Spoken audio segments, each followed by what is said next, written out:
Assalamualaikum warahmatullahi wabarakatuh. Perkenalkan, nama saya Cantika Sari, Prodi Akuntansi kelas A1. Di sini saya akan menjelaskan tentang akuntan yang bekerja di bisnis dan akuntan yang berpraktik melayani publik. Pertama-tama, kita harus mengetahui dulu apa maksud dari akuntan yang bekerja di bisnis.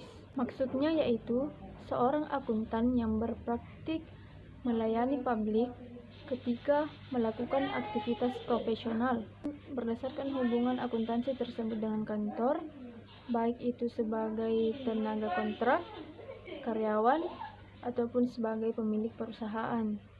Akuntan yang bekerja di bisnis itu juga memiliki tanggung jawab. Di antaranya yaitu akuntan bertanggung jawab baik itu sendiri ataupun bersama dengan orang lain dalam penyusunan laporan informasi keuangan ataupun informasi lain yang dijadikan acuan oleh organisasi tempatnya bekerja dan orang ketiga. Dan tanggung jawab berikutnya yaitu akuntan yang bekerja di bisnis mungkin juga bertanggung jawab dalam proses pencatatan keuangan yang efektif dan memberikan advice yang kompeten dalam berbagai hal terkait bisnis. Kemudian ancaman-ancaman yang ada pada akuntan yang bekerja di bisnis. Ancaman yang pertama yaitu ancaman kepentingan pribadi. Ancaman ini meliputi banyak hal, di antaranya yaitu akuntan memiliki akses ke aset perusahaan untuk kepentingan pribadi. Selanjutnya, akuntan ditawari hadiah atau perlakuan istimewa dari pemasok tempatnya bekerja. Kemudian, ancaman telaah pribadi. Pada ancaman ini, akuntan menentukan akuntansi yang tepat setelah yang bersangkutan melakukan studi kelayakan untuk kepentingan bisnis tersebut. Kemudian, ancaman advokasi. Pada ancaman ini, akuntan memiliki kesempatan untuk memanipulasi informasi dengan tujuan untuk mendapatkan pembiayaan yang menguntungkan. Kemudian ancaman kedekatan, yaitu akuntan memiliki hubungan lama dengan rekan bisnis sehingga memengaruhi keputusan suatu bisnis. Kemudian ancaman intimidasi. Seorang individu mencoba mempengaruhi proses pengambilan keputusan, misalnya berkenan dengan pemberian kontrak atau penerapan standar akuntansi. Selanjutnya, isu spesifik. Dilarang membiarkan benturan kepentingan menkompromikan pertimbangan profesional atau bisnis. Harus mengambil langkah-langkah yang memadai untuk mengidentifikasi keadaan yang mungkin akan memunculkan benturan kepentingan dan ancaman terhadap kepatuhan suatu prinsip dasar etika. Kemudian penyusunan dan penyajian informasi. Yang pertama yaitu sesuai dengan basis pelaporan keuangan yang digunakan.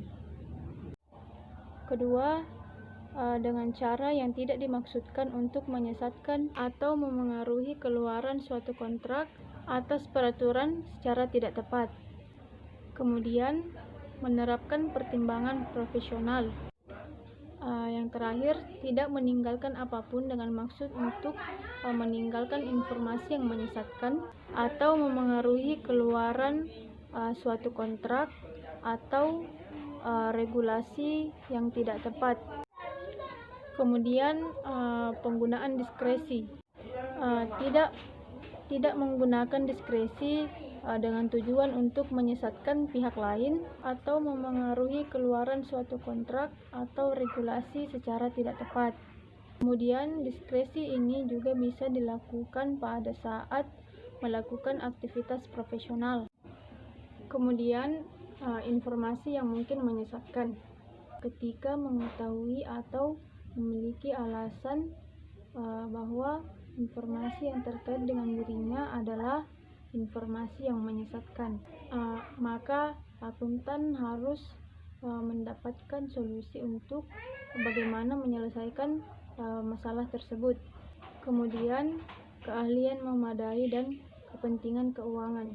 Bertindak dengan keahlian yang memadai, yang pertama yaitu tidak boleh dengan sengaja menyesatkan organisasi tempatnya bekerja sehubungan dengan level keahlian atau pengalaman yang dimiliki. Yang kedua yaitu jika ancaman terhadap kepatuhan pada prinsip kompetensi dan kehati-hatian profesional tidak dapat diatasi, maka akuntan harus menentukan apakah menolak tugas yang dimaksud tersebut. Jika penolakan adalah keputusan yang sudah tepat, maka akuntan harus mengomunikasikan alasannya. Kemudian kepentingan keuangan, kompensasi, dan insentif. Yang pertama, tidak boleh memanipulasi informasi atau menggunakan informasi kerahasiaan untuk mendapatkan keuntungan pribadi atau keuntungan untuk pihak yang lain. Kemudian, akuntan yang berpraktik untuk melayani publik.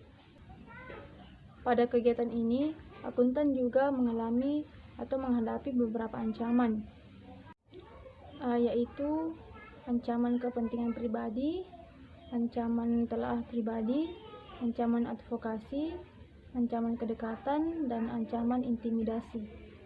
Kemudian komunikasi penanggung jawab tata kelola. Yang pertama yaitu harus menentukan orang yang tepat untuk berkomunikasi dengan penanggung jawab tata kelola dalam struktur tata kelola organisasi. Kemudian jika berkomunikasi dengan subkelompok yang bertanggung jawab atas tata kelola, maka akuntan harus menentukan apakah perlu berkomunikasi dengan semua pihak yang bertanggung jawab atas tata kelola agar mendapatkan informasi secara tepat. Maksudnya yaitu tidak diperbolehkan membiarkan terjadinya benturan kepentingan untuk mengkompromikan pertimbangan suatu organisasi atau bisnis. Kemudian pengungkapan dan persetujuan. Di sini akuntan harus menerapkan suatu pertimbangan profesional untuk menentukan perlunya pengungkapan yang spesifik dan persetujuan secara eksplisit. Kemudian penunjukan profesional meliputi penerimaan klien atau perikatan. Kemudian perubahan penunjukan profesional, keberlanjutan perikatan, dan penggunaan pekerjaan ahli. Mungkin itulah yang bisa saya sampaikan, kurang lebihnya mohon dimaafkan. Billahi fisabilil haq, astaghfirul khairat. Wassalamualaikum warahmatullahi wabarakatuh.